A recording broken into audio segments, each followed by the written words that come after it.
सबको जय मसीह की। मैं परमेश्वर का धन्यवाद करता हूँ आज के समय के लिए कि उसने मुझे एक बार फिर मौका दिया कि मैं आप लोगों के साथ परमेश्वर के वचन में से कुछ बातें बांट सकूं। और जो मेरा आज का विषय है वो है परमेश्वर के वचन को सुनने का महत्व। परमेश्वर के वचन को हम कैसे सुनते हैं और कैसे अप्लाई करते हैं, इसके बारे में हम पढ़ेंगे। लूका रचित सुसमाचार उसका 8 अध्याय और उसकी 22वीं आयत, एक बहुत ही फेमस स्टोरी हम वहाँ पे देखते हैं।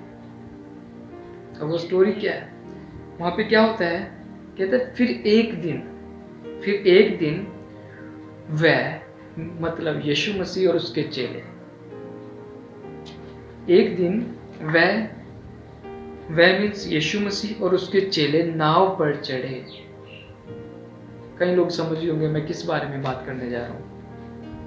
और उसने उनसे कहा, यीशु मसीह ने उनसे कहा, आओ झील के पार चलें, आओ झील के पार चलें। और अगर हम इसे इंग्लिश बाइबल में पढ़ते हैं तो लिखा है लेट अस क्रॉस, आओ हम झील के पार चलें। आते ही उन्होंने नाव खोल दी, पर जब नाव चल रही थी तो वह सो गया और झील पर आंधी आई और नाव पानी से भरने लगी और वह जोखिम में थे।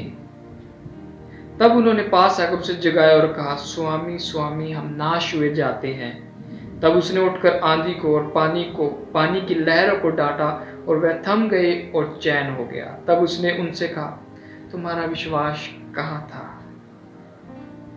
और वे डर गए और अचंभित रूप से एक दूसरे की तरफ देखने लगे कि ये कौन है जो आंधी और पानी और तूफानों को आज्ञा देता है और उसका कहना मानती है और थम भी जाती है।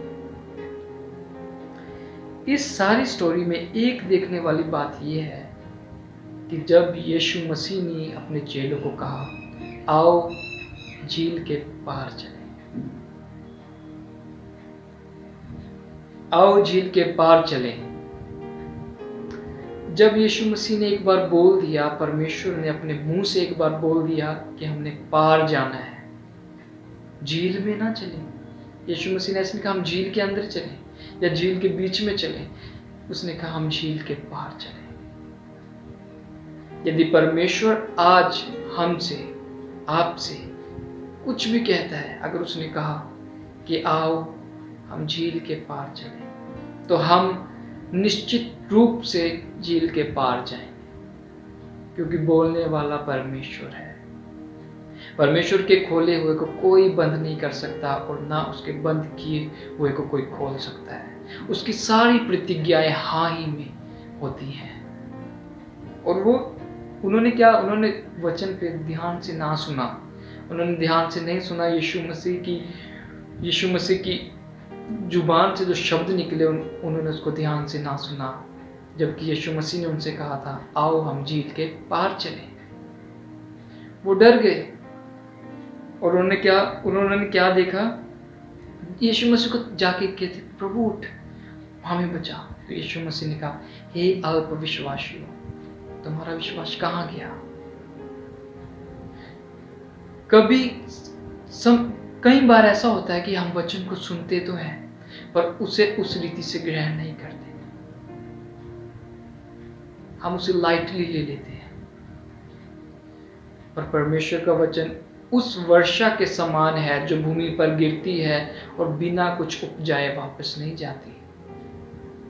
अगर प्रभु आपको कह रहा है कि वो आपकी सिचुएशन को बदलेगा, सिर्फ आप उस पर पूरी रीति से रेस्ट करें, रेस्ट ऑन गॉड। यदि आप पूरी रीति से परमेश्वर पर निर्भर हैं और प्रभु आपको कहता है, तू मेरे पर निर्भर है, ये काम मैं करूंगा, तो जरूरत है कि उस पर निर्भर रहें। यदि प्रभु ने किया तो विश्वास कर, तेरा घराना उद्धार पाएगा। पहले विश्वास करें उस पे, उसकी आज्ञाओं को माने, उससे बात करें, उसके साथ प्रार्थनाएं करें। प्रभु जो कुछ बोलता है उसे वो पूरा करने की सामर्थ्य रखता है। प्रभु ने हमारे पूर्वजों को मूसा के समय में लाल समुद्र में से निकाला प्रेज़ द लॉर्ड। क्योंकि उसने सब कुछ पहले बोल दिया था मूसा को कि ये कुछ होगा, और उसके वचन के अनुसार हुआ। उसके वचन के अनुसार धरती बनी, उसके वचन के अनुसार जंगल बना, उसके वचन के अनुसार आसमान बना, उसके वचन के अनुसार नहरें, तालाब, पानी, समुद्र, सब कुछ उसके वचनों के अनुसार हुआ। और वही वचन कहता है, वही वचन यीशु मसीह का कहता है कि वो आपकी ज़िंदगी बदल सकता है। वही वचन कहता है कि वो आपके परिवार को बचा सकता है। वही वचन कहता है कि वो आपको स्वर्ग लेके जा सकता है। ज़रूरत है उस पर निर्भर होए, पहले उसकी आवाज़ को ध्यान से सुने। और उसकी आवाज़ क्या? उसका वचन। उसके वचन को ध्यान से पढ़े। जैसे उसने अपने चेलों को कहा, आओ झील के पार चले, और उन्होंने उसे गौर से ना सुना। अगर वो सुनते तो वो डरते ना, और प्रभु उन्हें अल्प विश्वासी ना कहता। परमेश्वर की आवाज को ध्यान से सुने। सिचुएशंस कुछ भी हो, कहें प्रभु मैं तुझ पे निर्भर हूं, प्रभु मैं अपना बोझ तुझ पे देता हूं, क्योंकि तुझे मेरी फिक्र है। प्रभु के साथ बने रहे, उससे मिले रहें, और पूरी रीति से परमेश्वर में आराम करें। और वचन, नीति वचन कहता है, तो अपनी समझ का सहारा ना ले, परंतु संपूर्ण मन से यहोवा पर भरोसा रख। अपनी समझ के घोड़े ना दौड़ाए, प्रार्थना करें, पहले उसका वचन सुने, वो क्या कहता है, फिर सारा काम करें। प्रभु आपको आशीष दे इन वचनों के द्वारा। सबको जय मसीह की। आमीन।